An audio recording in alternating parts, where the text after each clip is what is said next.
Hi and welcome to this presentation. Today I'm going to talk about the coronavirus and what we all can do to help stop the spread of it. And so it's meant to be a quick and short guide to all the people who are now finding themselves working remotely from home. So quick and short is the word. Let's get into the nitty-gritty. So the first question, the obvious question is, can you work from home? And if the answer is no to that, I don't want to leave you hanging, because we will all at times need to go outside, even if we're not supposed to.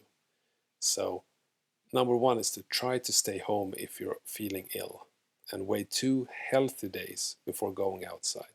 And this is if you actually get the virus. You should stay at home at least 2 days, being completely healthy, no fever, no nothing, before going outside. And I think that is a super important thing to know, that it's not just, you have an itch in your throat, I'll go to work anyhow. No, you stay at home if you have an inkling of being not well. Number two, wash your hands for 20 seconds before touching your face. If you're outside, try to not touch your face at all. If you have to touch your face, make sure to wash your hands for 20 to 30 seconds.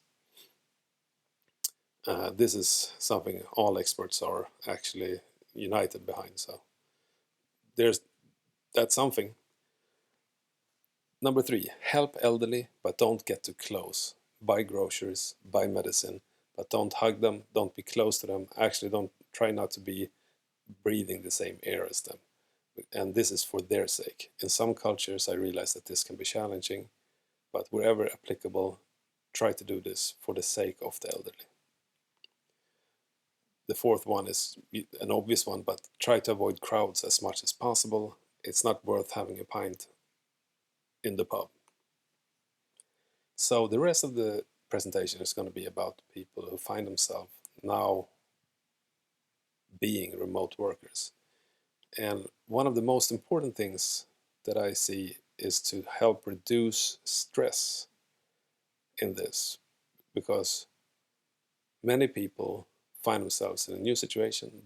Job security is not top notch. They're supposed to do things and they don't necessarily know what that is going to be. So number one thing is to, put yourself in a mindset of being open to working in a new way, and don't expect from yourself to, being the one who knows exactly how this is going to be done. Nobody expects that of you. So take a breath and realize that as long as you're open to working in new ways, you're probably going to be fine. Number two, take this from a person who has worked remotely for many years in many different situations. Try to make a distraction-free zone, because this is your new workplace and we don't know for how long. So, if you can go all out and make it super cozy, I think it's worth it, but at least try to make it a distraction-free zone. And number three in this list is going to seem out of place and maybe a decade behind schedule, but it's not. This is actually late March 2020, and I'm still going to say it. Connect your computer to the internet with a cable. An Ethernet cable is preferred. And this is because once all your neighbors start doing the same thing as you're doing, the Wi-Fi signal is not going to be up to snuff when you're having video meetings. And I wish this wasn't the case, but again, time and again, this is what I see happening. And it goes away as soon as someone plugs in an Ethernet cable. So plug your computer in, thank me later. Okay, I think now we're ready to go into digital collaboration principles. And this is the extremely light version, because we're not talking about any strategy here. We're talking about practical things that at best can be described as tactical, right? So bringing it down to the crucial things here. So number one on this is you must communicate to be seen, because what you need to realize is showing up is not showing up anymore. In an office space, showing up is half the battle. But in the remote work setting, it is communicating. So you need to have another mindset when it comes to being proactive in communicating where you are, what you're doing, how's it going. All these things need to become second nature. Number 2, show versus expect people to search. We're going to now see an upsurge of information flooding our systems because more and more people are going to be working remotely. We need to have a good principle of who we are showing what, because we need to get better at targeting whoever is needed for the projects and who needs eyes on it right now versus in 2 weeks. We need to become better organized in collaborating digitally. So don't expect people to find your things because you put it somewhere, but show the relevant people at the right time. And this ties in to the previous principle, short and visual versus lengthy texts, because lengthy text is not the way to go when we're going to have an explosion of new information hitting us. Keep it short, keep it visual if you can. The pro tip is to set the standard for virtual proximity. And what that means, it's just a fancy way of saying, however your workplace looks in the office, try to make something similar to that in your virtual world. And we are not talking player one here, we're not talking about virtual reality or anything spacey. What we're saying is try to make sure that the channels you have make it feel like you're actually connected to the people that you rely on.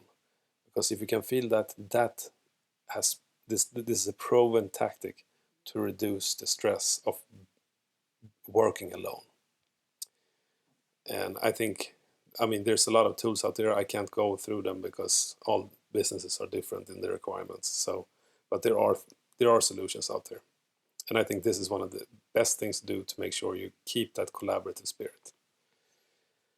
Okay, so yet again, we find me doing gross oversimplifications for the sake of releasing this presentation in a timely manner.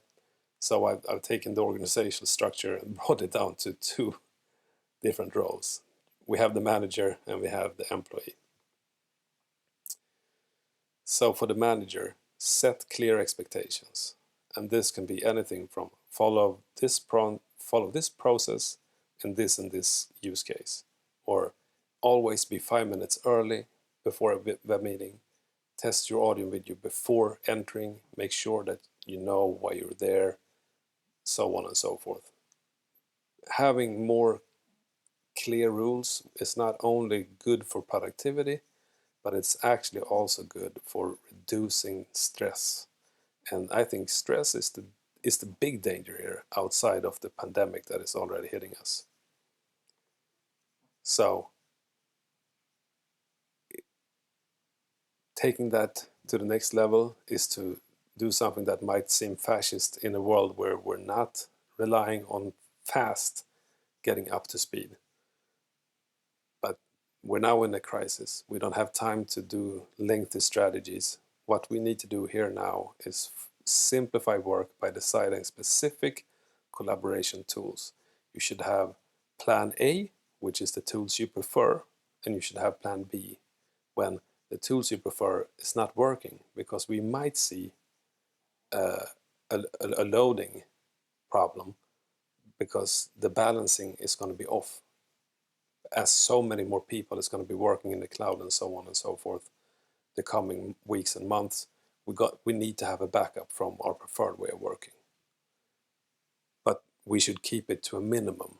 We should definitely keep it to a minimum, and we should try to enforce people working in a smart way, and not, after the first defeat say, okay, everybody work however they want and let's hope we get something good at the end. So it seems up to this point that I give a lot of power to the manager, but that's not really what I'm trying to do. What I'm trying to do is make sure that they take responsibility for what's coming for the employee, and the employee should ask for clear expectations as well. And here we have the 4 W's, and I exclude the why in this because the why is a strategic question, and we can talk strategy once things settle down, okay? But for now, what? What format, what expected outcome, and what expected output? What type of format, at what service should I create these things? Where? Is there a specific place this should be stored? Is it a specific way it should be shared?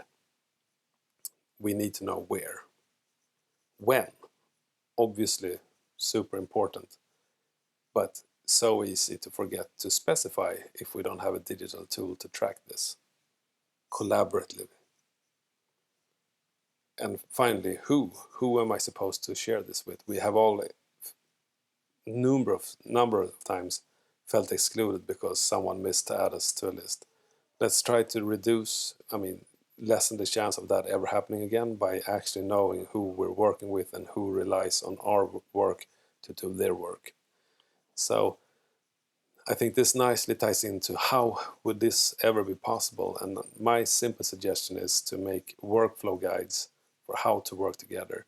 It doesn't have to look fancy, but we need to know, when I look at it as an employee, I need to know who I am in that diagram, so I can go in and remind myself of, oh yeah, that's right, when someone pings me on that channel in Teams or in Slack or wherever, I know that this is my activation trigger to do my work.